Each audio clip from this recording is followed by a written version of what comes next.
Well, welcome to Keep Taking Ground, the Saxophone Podcast. I'm your host, Jesse Ryan, and we're back with season number 2. I know you've waited a really long time. So again, I want to say thanks, huge thank you to everyone that has tuned in, commented, shared the episode, subscribed, and also just waited for this next round of interviews. I'm really excited to bring you 10 new conversations this season. If you're new to the podcast, welcome. And you can expect conversations with award-winning and in-demand saxophonists from around the world and across jazz and contemporary styles.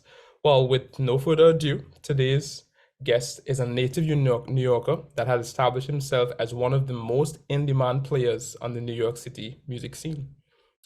He's performed and recorded with James Moody, Ron Carter, Wallace Rooney, John Faddis, the Village Vanguard Jazz Orchestra, the Mumble Legends Orchestra, Mac Miller Fifth Harmony, and many more.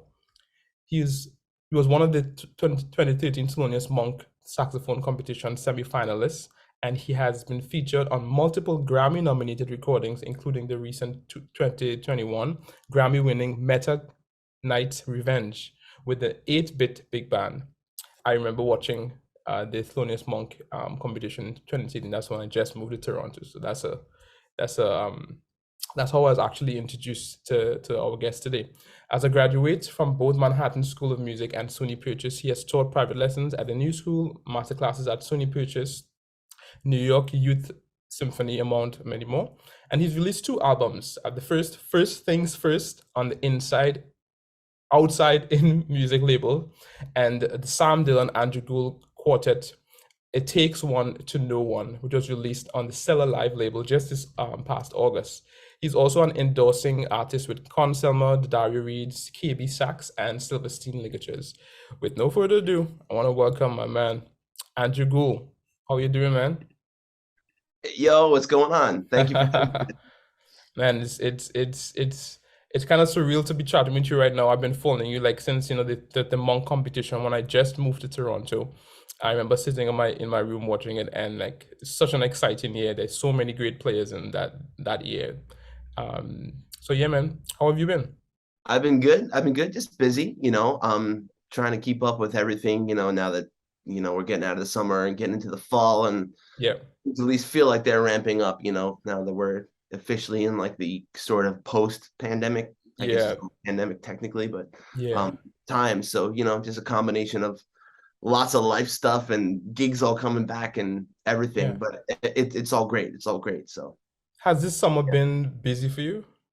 yeah, it has been. Yeah, That was pretty much back to normal too. I mean, as far as things happening in the city, yeah. going gigs, um, yeah, different private events and things, and so generally it's been pretty busy. Yeah.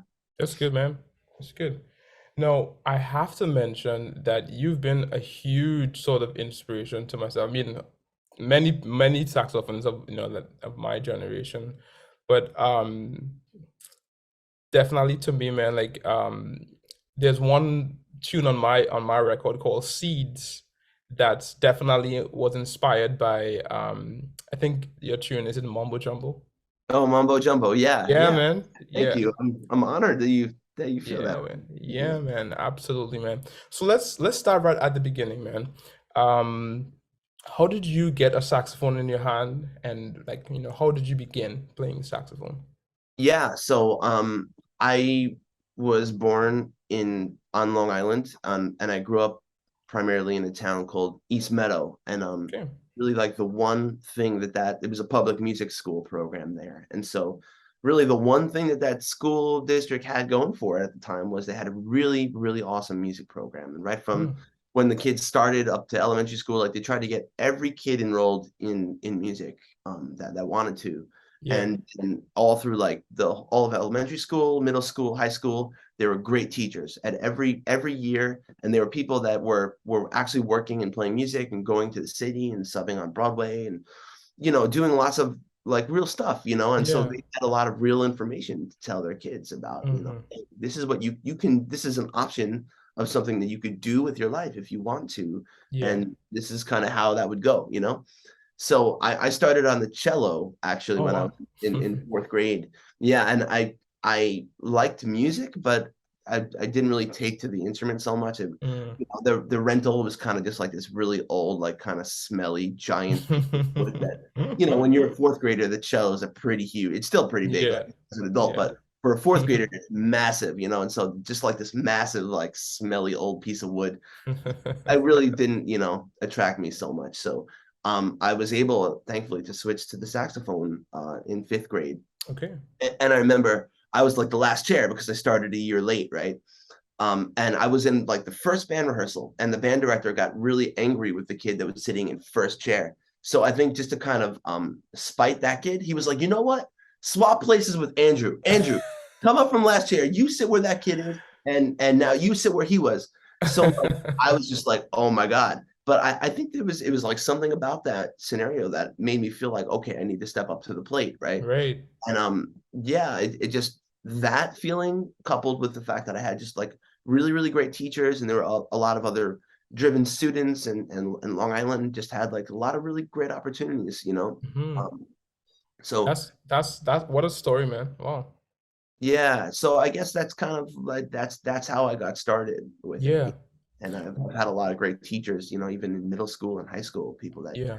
already still to this day, like man, they play their asses off, you know. So I'm really, really thankful for that, you know. I was just gonna ask, are there any of your peers right now that maybe you rub shoulders with coming through that middle school experience?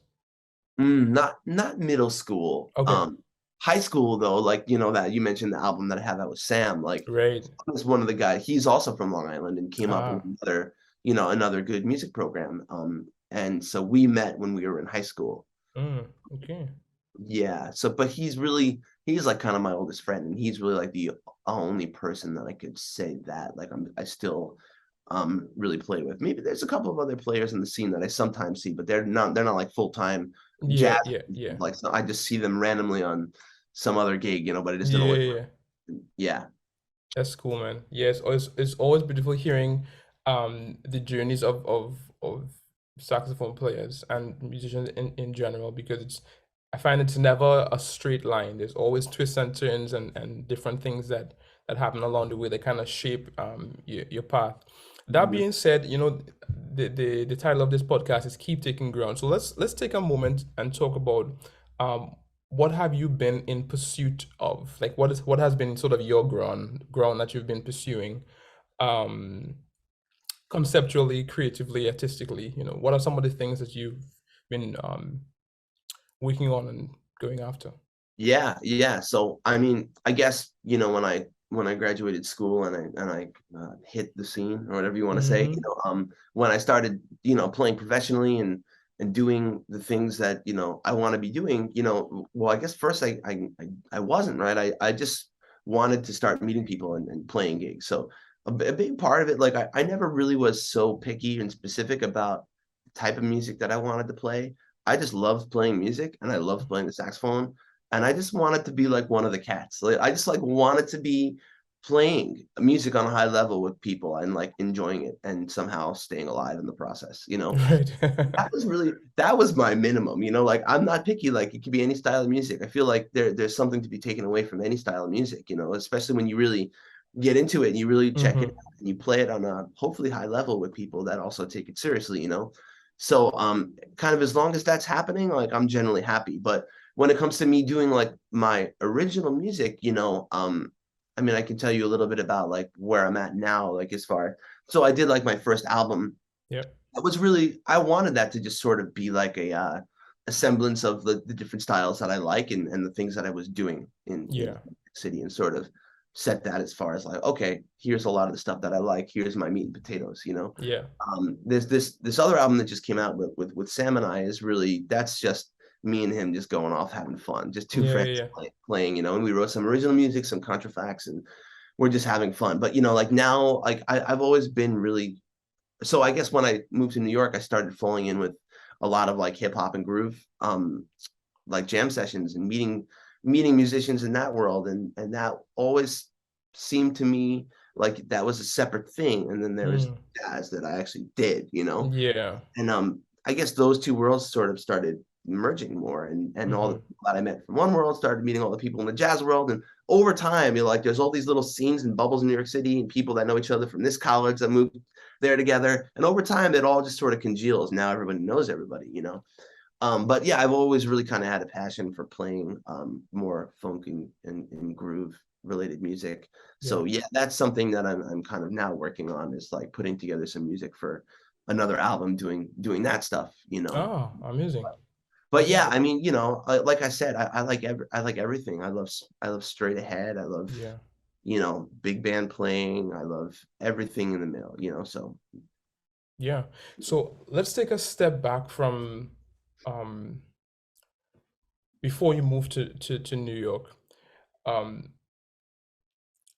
I imagine that you were already playing at a really high level when you moved to New York on the scene. So what sort of things do you think kind of shaped your development before that point?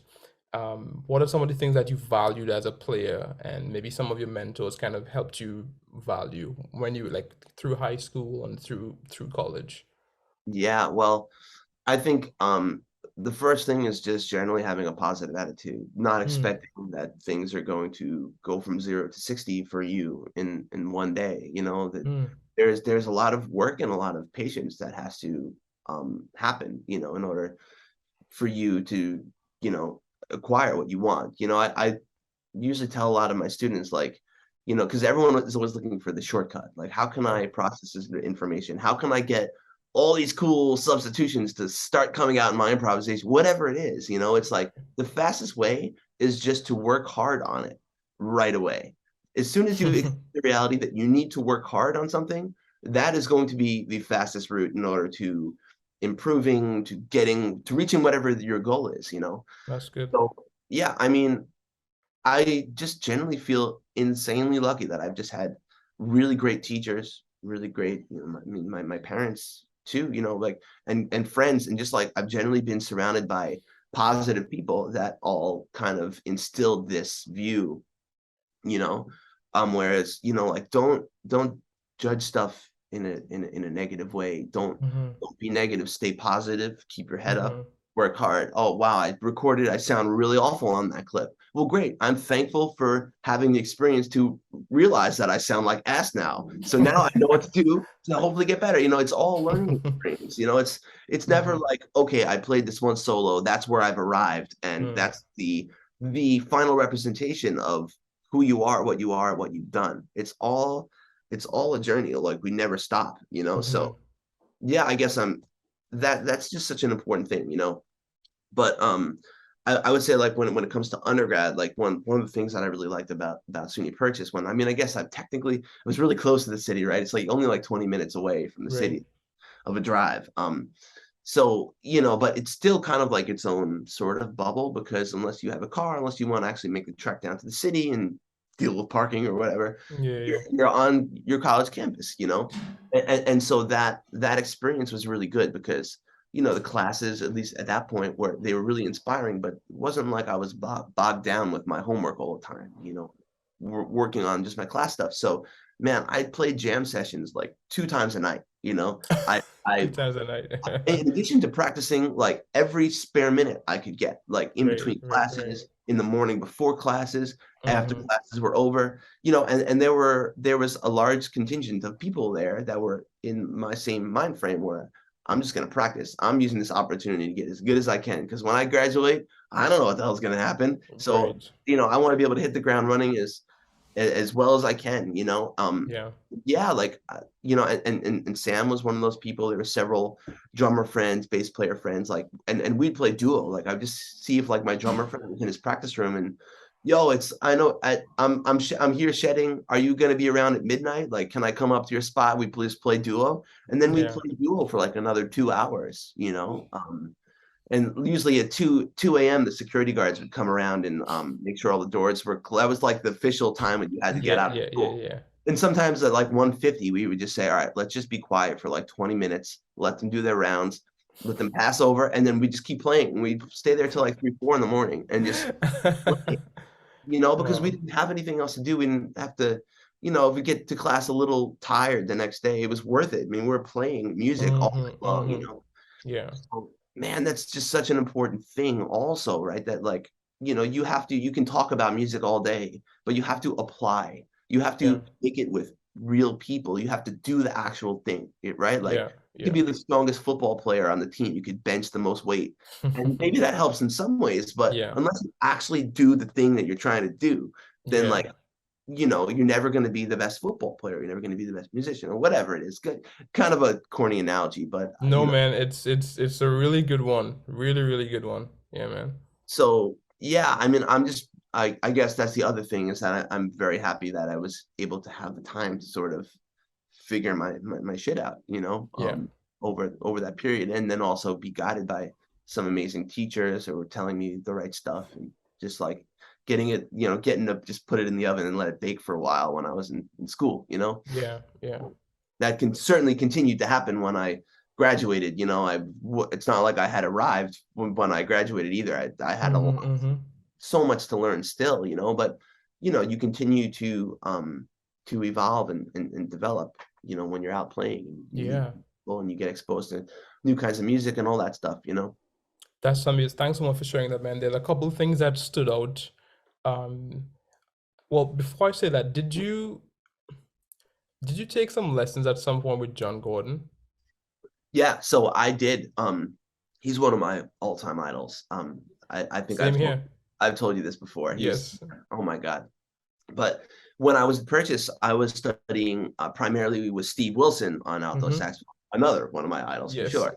And Steve's such a busy guy. I think at the Mm-hmm. time he was like on like partially like touring with Chick Corea's band called Ah, Origin. okay. Mm-hmm. So he was like, "Yeah, I'm not going to be there for a few weeks, but I have a great sub coming in." And so I remember I was just practicing. I was in the practice room, like reading through a Dick Oates solo that Mm-hmm. another one of my idols Yes. that I had transcribed. And I get a knock on the door, and I open up the door, and it's John Oh Gordon God. there. And I was just like, my jaw hit the floor. I remember this vividly. I wonder if he Yeah. remembers this too.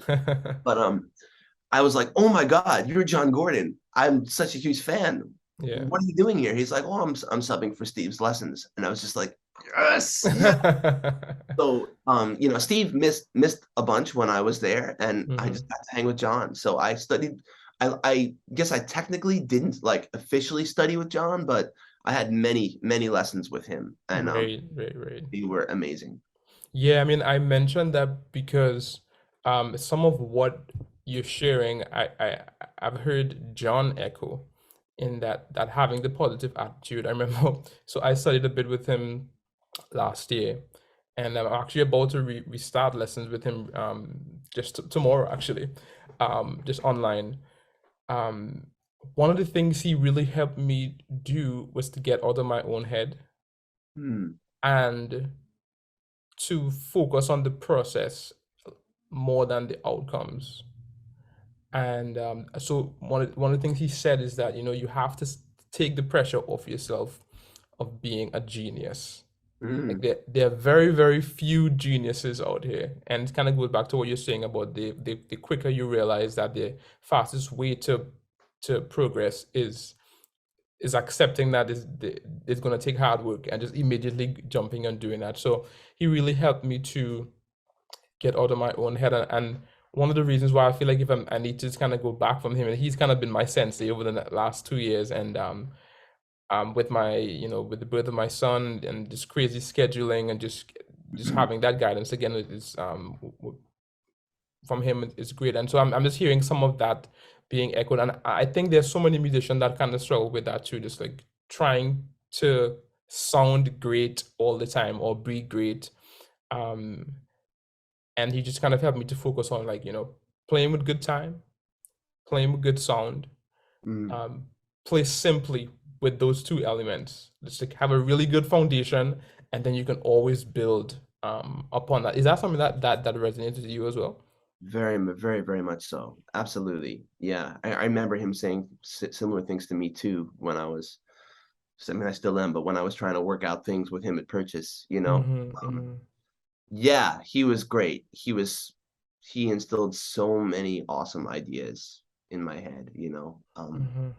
Yeah, what an awesome teacher. That's really, really cool that you're hanging with him now too. Yeah, man. Yeah, I actually met him um through his book Foundations for Improvisers. I was living back in Trinidad at the time, and we did some Skype lessons. This was like 12 years ago, Hmm. and now he's teaching in University of Manitoba in Canada. So we kind of reconnected. But a bit of a segue here. So we've talked a little bit about how you started in music and what you've kind of been in pursuit of.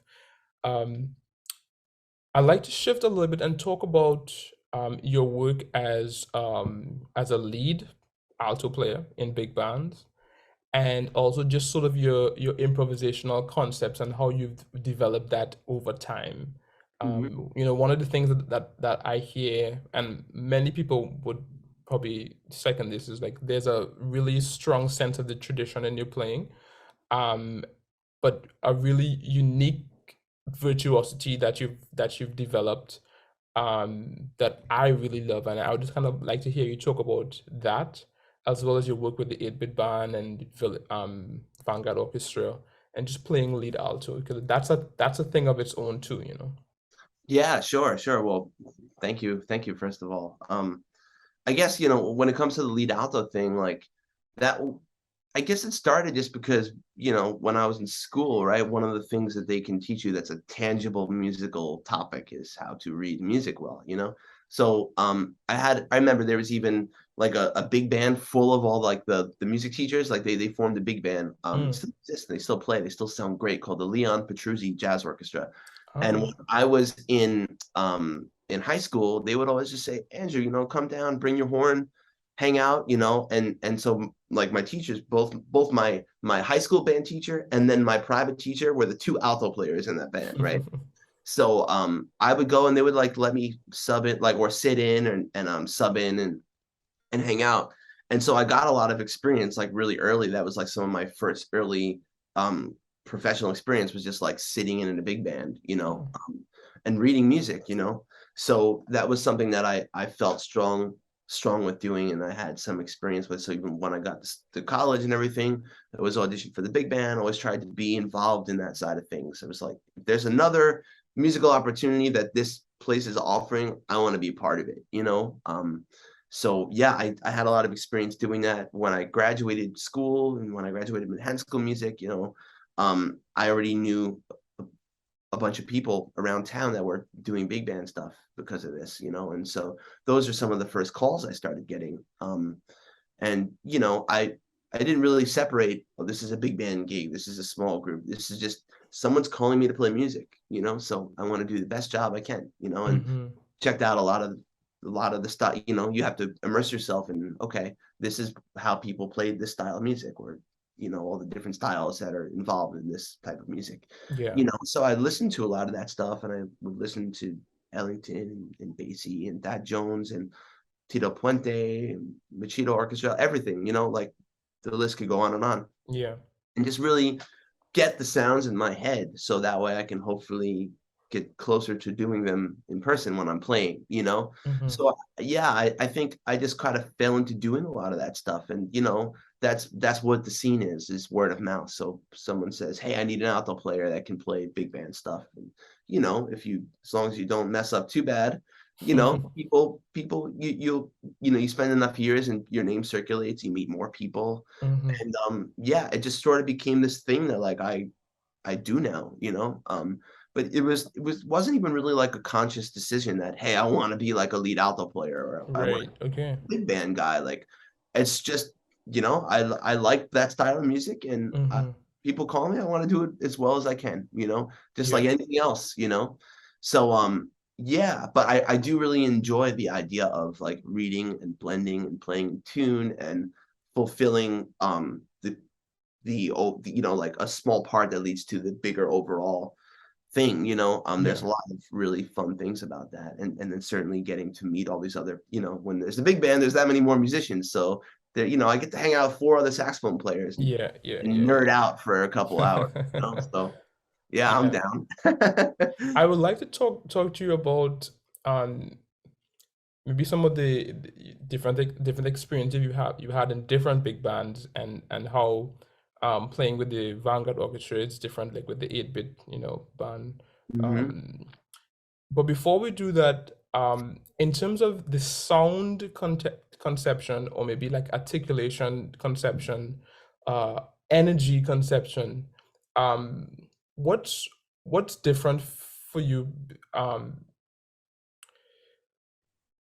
in when you're playing with a small group versus with a big band? Mm. And would you be open to maybe even like demonstrating that if there's something that's tangible to Yeah, demonstrate? sure. I can think of maybe something that I'd be able to do, but I guess like I can say this like so when I'm playing with a small group, like even if Hmm. whether I'm improvising or I'm playing even just a melody, right? Like Yeah, if I'm playing my own interpretation of a melody by myself, I'm not thinking so much about, or I should say, it's not that I'm not thinking, I'm not worried about being on a rhythmic grid in the same way right. that I am when I'm playing like the same melody with the big band, unless Gotcha. maybe I have let's say I have a melody by myself, like I'm playing a melody over the top of the big band. Yeah, Sure, I'll be more expressive with it, but in general, I'm trying to be a lot more true to what I'm seeing on the page because right. there's it might lock in with what's Yeah, happening yeah, in the yeah. band in other ways.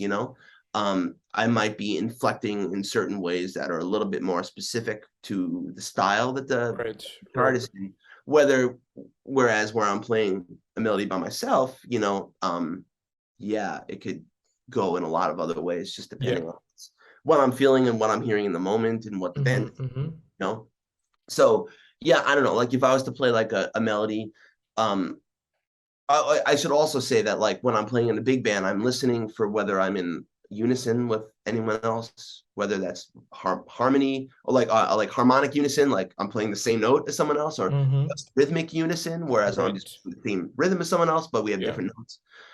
And that all informs my decision as far as to how I inflect notes, how I decide to use dynamics, when I use vibrato, if I do or don't, or how I use it. Mm-hmm. Um, so yeah, those things don't really, I'm not really worried about lining up with someone else when I'm playing by myself, Right, way. right, right, right. Then when it comes to soloing, sure, like a lot of times, like playing a solo in a big band, you have X amount of space. It's not always open. So you're Mm-hmm. playing, and even if you do have an open solo, the arrangement kind of takes you and leaves you in a certain spot. So Right. Yeah. what you Yeah. decide to do and how you start your solo is still being framed by the arrangement of the song. Yeah. You're Yeah. kind of fitting into that more in the Mm-hmm. way that you want, but still that element is there. Yeah. Whereas, everything with a small group is a lot more kind of open-ended. Yeah.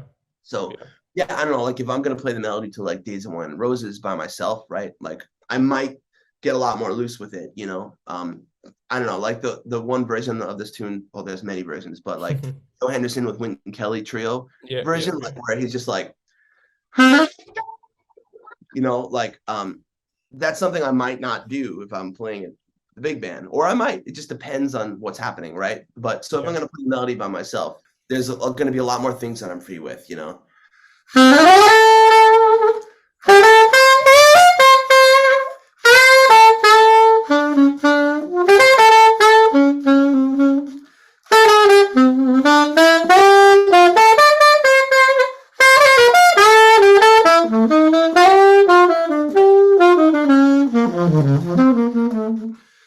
Like whatever. I'm not Yeah. even.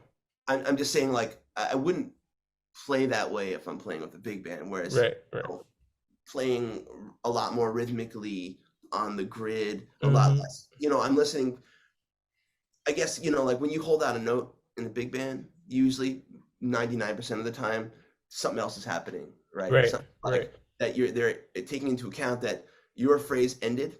Yeah. Now it's going to be some sort of answer happening, and so I don't Yeah. The feel the need counterpoint. to, yeah, so I don't feel the need to necessarily like ad lib or answer my own phrases or Right. do Right. little things that the arrangement might already have covered Mm-hmm. for Mm-hmm. itself Mm-hmm. in that Yeah. same way. If that makes sense. Yeah. So yeah, I mean, I could play the melody more straight now, but Mm-hmm. yeah, I mean, it depends on the style and the groove and the tempo and so many things.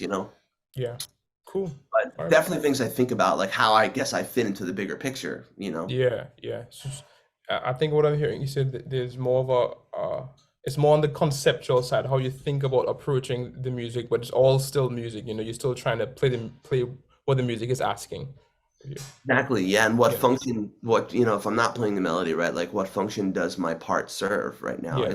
Yeah. Is this a counterline to the melody? Am I answering a phrase? Is this just like serving as some sort of a background figure? Mm-hmm.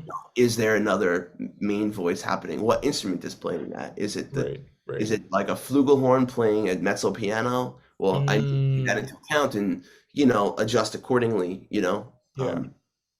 So yeah, kind of always being very hyper aware of not only what the purpose of your part is in the moment, but also are you in harmony? Are you in unison with anyone else? Like, and then blending and playing, Yeah.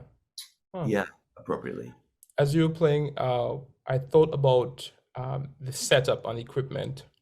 Would you mind sharing what your setup is right now? Yeah, so it's a Selmer Mark 6, Mm-hmm. and I'm playing a vintage Meyer 6M Yeah. mouthpiece, like I'm from the 60s. So I guess Mm-hmm. it's the New York USA is what they call them. Mm-hmm. It's a Diodario Jazz Select 3M reed, and then a Silverstein ligature too. Cool. Yeah, I mean, this brings me back to when I was studying at Purchase, and John was subbing for a lot of my lessons, and I was talking to him about sound because Yeah. at that point I was playing on a really big mouthpiece with like a size 4 reed, and I was working really hard, and my intonation wasn't particularly great, and I wasn't getting an even sound and response. Yeah. And he's like, man, just get a Meyer 6 and like a medium reed and figure out how to make that work for you. And he's Right. like, then when you can do that and you can do all your stuff the right way, then if you come back and tell me, hey, I want to play this giant mouthpiece or this really small mouthpiece or a really high baffle or whatever, and it's an artistic choice, sure, that's fine. But right Right. now, you need to figure out how to like generally get a middle of the road mouthpiece to work for you Yeah. properly. Yeah. And Yeah. Yeah. this is actually like almost the exact same setup at least he played at the time. I think he still plays on like a vintage Meyer 6 from the same era. Mm-hmm. Also like either a 3 or maybe a 2.5 reed, like a Mm-hmm. medium reed. Yeah. Um, and a Mark 6. And he demonstrated to me at the time, he's like, sound comes from you. You can do things to make yourself sound brighter or darker before your air even gets to the horn. Mm. And then he demonstrated to me, he's like, if I want to sound bright, I just tell myself, hey, I want to sound bright now. And then I do things to, Yeah. to, to get closer to that sound and vice versa when playing dark. So Yeah. I kind of was like, wow, like the flexibility is so important, Yeah. I think that's something that I've heard Harvey Patel talk about. Um, really. in terms of the idea, and I think it's something that he got from studying with um oh shoot, the name is failing me now. Joe Viola. When he Oh, studied okay. with Joe Viola, the idea of sound imagination, the system in your brain that deals with um, sending information to your motor system. When you imagine what sound you want to create, it actually takes that information and sends signals to your muscles to respond to know what to do. 100%, man. Yeah, It's the same thing like when you tell your students if you want, like, sing the note, right? Because when you right. sing the note, you do all this involuntary stuff or a subconscious stuff, right? Like Mm-hmm, your mm-hmm, throat assumes a certain position, you hear it, you mm-hmm, adapt it to the note that you want to sing mm-hmm. so you can Yeah, get it to come out. yeah, And yeah, man, the saxophone works in the same way. It yeah. takes a little bit more of muscle memory acquisition in order to know Mm-hmm, how to best shape your sound for each note and how your throat and how your air feels, how your tongue and the inside of your mouth and all this stuff, yeah. how it feels to get that note to come out and resonate and sound the way you want it to. Mm-hmm, But mm-hmm. you have the right sound in your head. That's like step one. You have to have Yeah, sound in your head, yeah. and, Absolutely. and that really kind of helps all the other stuff, the physical stuff that I'm talking about, kind of definitely all kind of targets it in the right direction. Yeah, yeah, yeah. And that's amazing, man. Let's chat about sort of your conception as an improviser, as a soloist, and I think there's kind of two big areas that I'd like to tackle. Developing technically on the instrument and how that overlaps with working on language and developing as a soloist and improviser. Yeah, sure. So, I mean, the saxophone, it's just a very finger-oriented instrument, right? I mean, Yeah. obviously, that's what Yeah. we're doing. We change notes, and using our fingers, and that's Mm-hmm. one thing that Garzone would always tell me because I would always over-articulate. He'd be like, "Man, Mm-hmm. air and fingers. You Yeah. can just going from B to A Mm-hmm. without articulating anything. That's an articulation because you Yep. hear the Yep. note change. There's a Finger articulation. Yeah. Exactly. There's a Yeah. specific point in time when when you hear the note change, and that's an articulation in and of itself. So if you Yeah. get this stuff really, you get your fingers landing with the precision and accuracy of like a percussionist, Mm-hmm.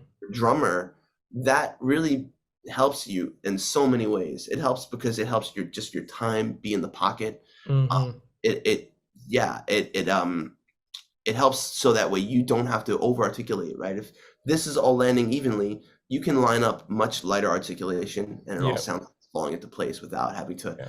really lean on over articulating every note. Of course, a lot Mm-hmm. depends on the style and the moment, and still Yeah. articulation of prime importance, but that's more the icing on the cake. Whereas it's air and fingers. Mm-hmm. So Mm-hmm. yeah, like a big part of my practice has and always will be just moving my fingers with just some scale patterns, just getting Mm-hmm. these things working right, and kind of I generally do tone. That's like the first thing that I do, just some long tones and overtones and things when I pick up the horn, Yeah. get my voicing and everything that's Mm-hmm. all of that locked in. Yeah. And then it's kind of just reestablishing my neural connections to my fingers when I'm playing. Mm-hmm. So yeah, I mean, there's just I practice scales a bunch of ways. I'm sure there's a lot of more ways that I could be practicing them too. Yeah. But yeah, like I try to actively like think of new ways to practice scales and incorporate that into my technical practicing, and I'll Would do a bunch you of things. Yeah, sure. Go would you ahead. mind sharing some of that right now? Yeah, I mean, I think there's such a wide cross section of people listening to this podcast. Some are beginners and some are professional musicians, and I'm curious myself about how you go about doing that. yeah. So, well, first, just when you take a scale, right, you could play, everybody knows, literally just playing it from the bottom to the top. And so I would always try to play a scale over, as much of the full range of the horn as I can. Mm-hmm. Sometimes the technical things I won't immediately concern myself with altissimo as much. That can be a separate practice, and at some point it's good to merge the two for sure. Right. But when I'm just trying to get like my fingers going, it's like I mostly want to deal with just like feeling good over the instrument. So one thing I don't even know how to explain this as well, so I'm just gonna kind of do it. Sure. Um,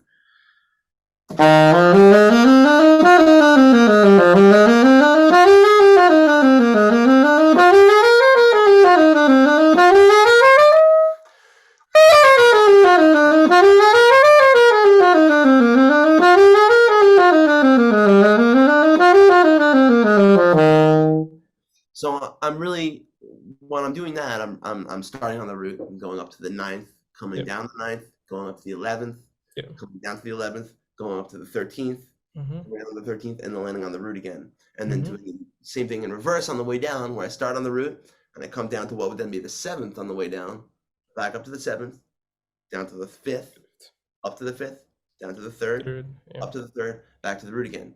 So, you can do that fast or slow, but this really gets you inside the scale and kind of dealing with every mode of the scale Right.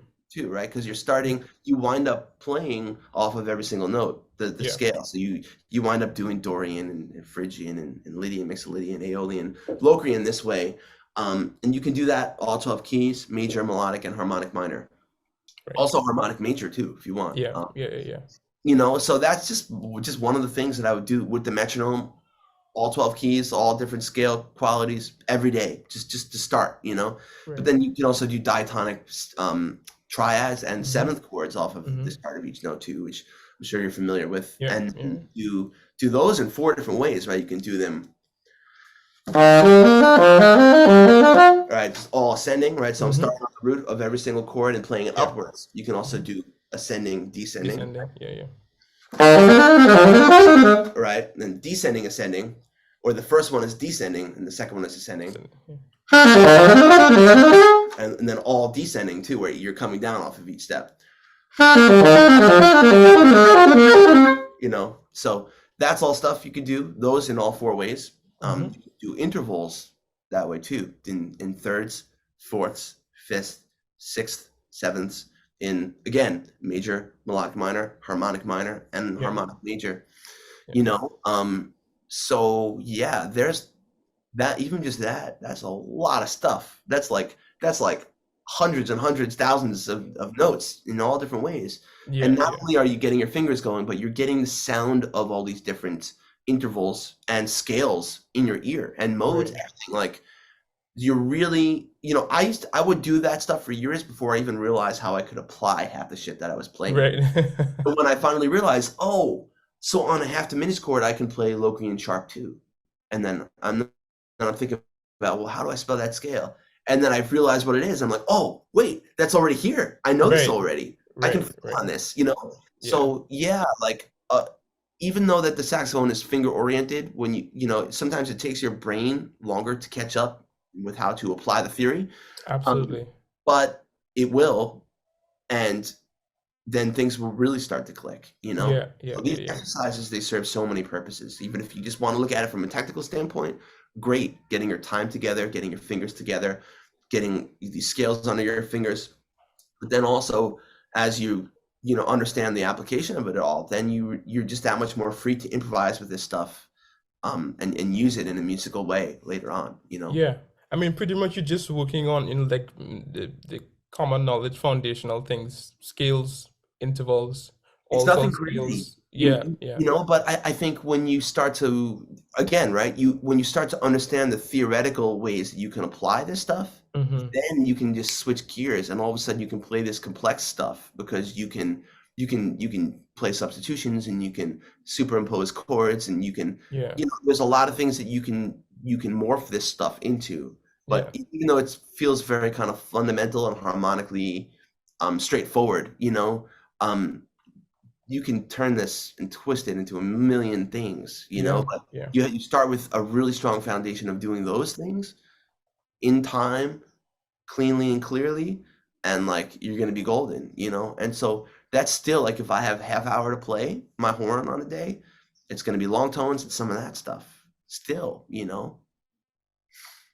That's very cool, man. You mentioned how that stuff kind of intersects with um developing of the improviser and the harmonic application of some of that stuff. So can we just talk about that, and how you've developed um over the years as an improviser? I know that some people have worked on whether it's like solely transcribing. Some people have done, working on patterns Mm. and stuff like that.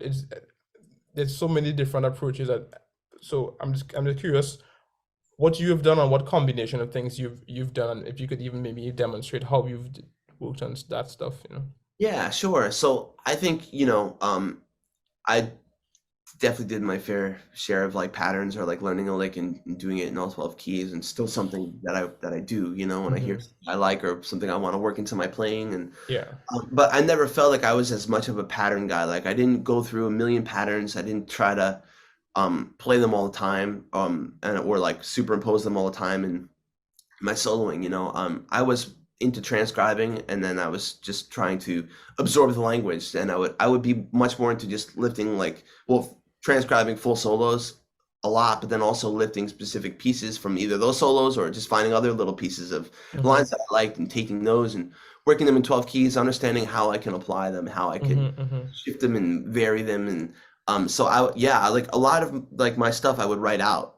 I would find a line that I really liked, and I would learn it by ear, and then I would write it out, and then I would try to think of different chords that I could use it over, and then also maybe how I could tie it into playing a line, and maybe try playing a tune and see if I can consciously use that idea in different Yeah. spots, whether it's just the concept of the line, like a tritone substitution, right, or Yeah. Yeah. Yeah. or whether it's actually specifically that collection of notes or the intervals that I liked. Yeah. So yeah, I never felt like I was super patternistic. I always wanted it to kind of be a little more organic and less forced. And even I certainly did work on patterns too, but I would really just try to forget it. Like that would just be a practice room thing, and then I would really try to forget it, and then Mm. just kind of play. And then if I heard it in the moment, so be it. And if not, then it was just a technical shed, and maybe it helped my ears too.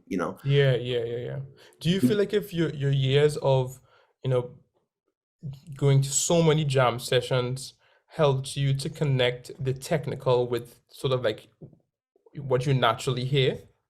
Absolutely. Yeah, Yeah, that's a combination of it all. I mean, you're every time you play the horn, you're connecting those things. You know what I yeah. mean? Whether you're just practicing or you're playing a tune by yourself or you're doing the scale patterns, you're reestablishing and re-solidifying those ear to muscle Mm-hmm. connections every Mm-hmm. time you Mm-hmm. do it.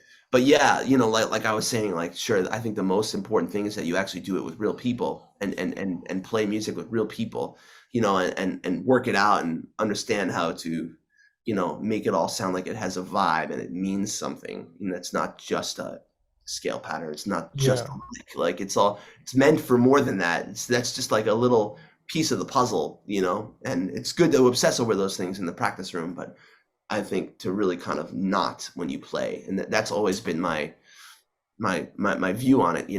yeah, Stylistically though, yeah, like I never worried so much about, oh, I want to be a modern player.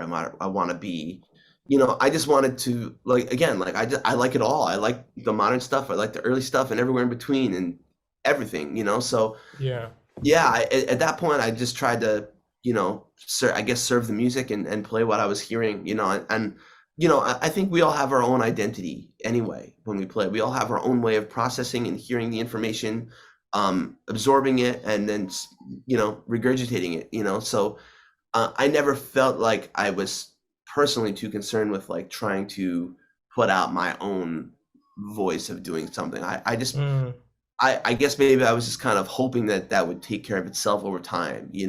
yeah, But certainly some people have a more conscious approach to that, and it works for them. I think it just really yeah, depends on kind of the type of music that you fall into doing. I'm not out here playing my original music 24/7. You know what I mean? I'm sidemanning it a lot of the times, and then yeah, sometimes playing my own original music too. So I think that concept works for me. And then when I get to play my own original music, sure, it's then me playing how I'm hearing it, but yeah, I'm less concerned with it falling into being modern jazz or being yeah, yeah. whatever it is. I think that um having opportunities to be a leader versus a sideman and how frequently you're in those kind of things is an important distinction for process Yeah, as well, yeah. there's one more question I have before we wrap up this part of the conversation. I've recently sort of conceptualized this idea that I mean, and the idea is coming from being a dad, which you're a dad as well. That young stage of a child's development where you see exponential sort of growth. Like every day they're learning new things, and you can see it right before your eyes. Like, wow, I wish I could learn that fast again, and experience that kind of quick development on my instrument. But I think the takeaway or the framework I see in that sort of quick development is that there's a stable environment, and even you can even think about it as like a child developing in the womb. There's a Mm, stable environment first, and then there's new information or new things being introduced into that stable environment that allows for the growth, but you need the two at the same time. You need to have a sort of a stable environment, but you also need new information being introduced to grow. Um, and obviously, the frequency of the information, the type of information, the quality of the information, the focus of the information really depends on which way the thing leans towards. So, bringing that back to music now, are there any sort of like stable um, exercises, things that you've done to develop as an improviser that have been things you've always returned to and introduce new information to it to help you develop? yeah, for sure. So I completely agree with what you're saying. Hmm. Also being a dad and seeing how that unfolds too. Yeah, yeah. But yeah, like one of my first college teachers was another one of my idols, Dave Pietro, another great alto player. Mm-hmm. And he instilled in me in the very beginning, like, why don't you compose some solos? Why don't you just like take the time to just sit down, really think about the tune, the melody of the tune, how it lines up with the chord changes, the harmonic progression of the tune, and compose a solo. And say to yourself, this is going to be your ideal solo. So you're going to edit and refine it and make it so that way when you play through it, it sounds like the perfect solo that you wish you could have played, and that, I think it's really, really good to kind of take all the knowledge that and then slow everything down and just really work on making it exactly how you want it, because then when you do, right, then you have that down. That's something that Mm-hmm. then works its way in your ears. So when you then go and improvise on whether it's that tune or another tune, you have all this stuff that becomes part of you, and Mm-hmm. Mm-hmm. move it away from the page and you vary on it. But that just really, to me, that just like really strengthened the hell out of my foundation even more. So yeah, I was really always into just like writing out solos, like composing my own solos. Oh. And just not because I ever wanted to verbatim play them. It's just it really, really helped me. It was like a springboard or jump, Yeah, to yeah, yeah, jump yeah. off. So yeah, that's one thing that I did, especially on like tunes that I remember like I struggled with or I didn't know how to approach. Like I remember definitely doing that on Giant Steps a whole lot because I was like, Mm-hmm. oh, I Mm-hmm. got to figure out like how to connect these chords, how do I play ideas through this type of tune. Yeah. Um, and you couple that with, of course, listening to the tune and just generally listening, right? That's obviously so important. But so okay, so that, and then the other thing is I would improvise and I would record myself a lot. Even if it's just me playing a tune by myself in the practice room, Mm-hmm. and just see like, can I hear the time well? Can I hear the chord changes well? If I didn't know, if you just threw me in the middle of the tune somewhere, would I be able to tell where the time is and what the chord changes are? And so it's playing with that level of clarity, and striving for that level of Yeah. clarity, I think is so important. So I can identify every nook and cranny of the tune by literally nothing other than my note choice. And you can even play a tune rubato and not worry about the time, just phrase through it, right? Yeah. And then really give yourself the time to think and hear your ideas and to really just outline the hell out of the harmony. And so then record yourself doing it, listen back and say, okay, how does it sound to me? What can I improve? And having this this periodic check-in with yourself, like Yeah. Yeah. is it all kind of coming out the way I want it to right now? Yeah. Yeah. Yeah. Yeah. So yeah, those I think are two things that I kind of steadily did throughout my process that I feel like Mm-hmm. really Mm-hmm. helped, at least get me to sort of chisel away at like, this is, even though like I said, like I never had so much of a conscious idea like I want to sound this way. And I've heard some people and some recordings and, oh man, I want to get into this, I want to get into that. But like I've always had still a clear idea of like where I wanted my sound to be, where I wanted my ideas to be. And it's just a combination of the people I've listened to and what I've enjoyed over the years. Yeah. Yeah. And so I'm trying to make sure that what I'm actually doing, my sound, my ideas, everything kind of falls in line with what I'm imagining that I hopefully sound like. Yeah. Man, that's good. I mean, I can probably talk about this for many, many hours.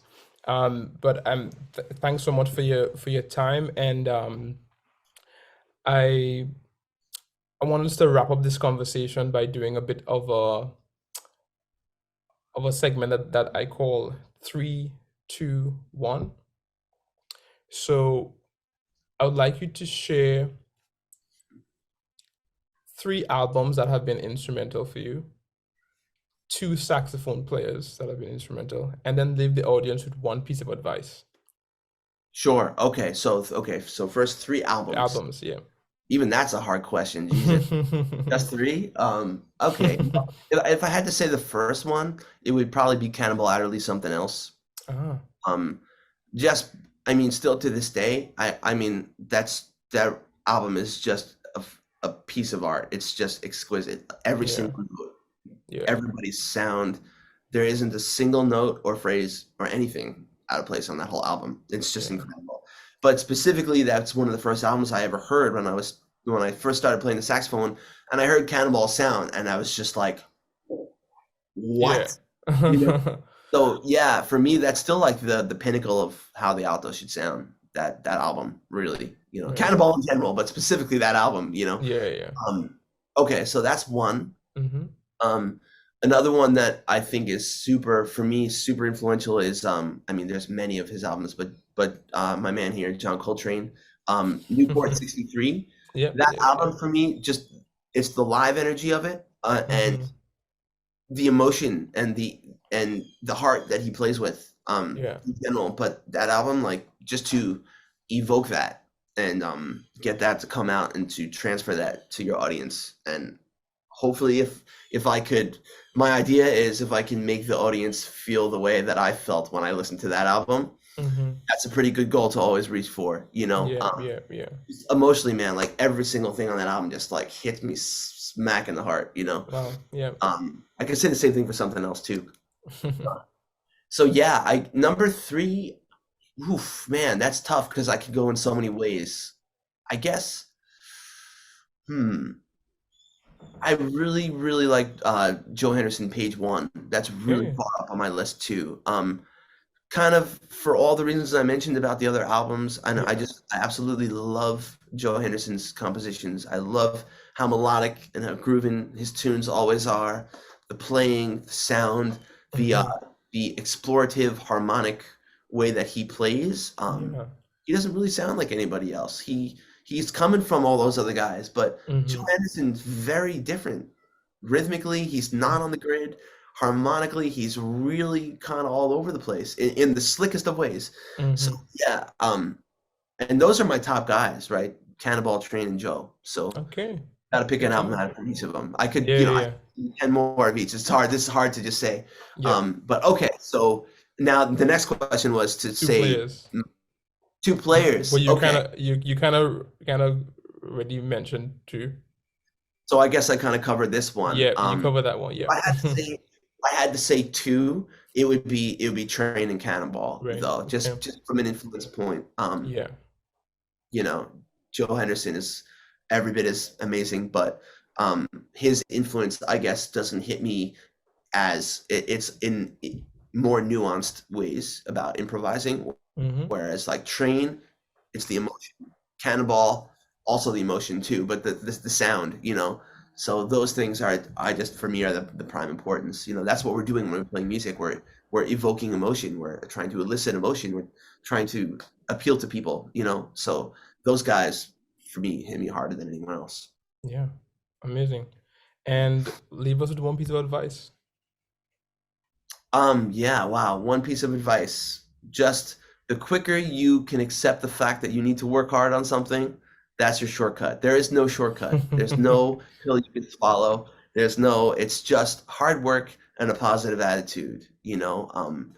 Yeah, especially, well, both of those things, but a positive, you can work really hard, but if you have a negative attitude, it's not going to work out for you. Yeah. It's Yeah. you have to be a sponge. You have to take it all in. You have to adapt to certain situations. Mm-hmm. Mm-hmm. You have to be like water. You have to be flexible. You have to take things as they come. You roll with the punches. Yeah. That's just part of being a musician. It's not a luxurious lifestyle. Unless you're like one of like the like a 0.1% of musicians. Not every gig is just the exact ideal gig. There's things you have to be open-minded. You have to understand that, okay, this isn't the music that I want to always play, but there's a lot about this that I like, and there's a lot of things that I can take away from this experience. So Mm-hmm. that's just a life thing. Like, you can apply Yeah. that to any other facet of life. And Yeah. so, Man, yeah. so much of what you shared today, I needed to hear today. So thank you so much, man. And as you were talking, I feel like if there's so much more I'd like to chat with you about, talk about more like specific improvisational concept, harmonic stuff, and just like being a dad, being a full-time musician. And maybe we can figure out another time when between the busy schedule and my schedule to have you on again, and we can maybe dig into some of that stuff a little bit more another time. But thank you Happy so much. Yeah, man. Thank you so much for being here. Where can people find you?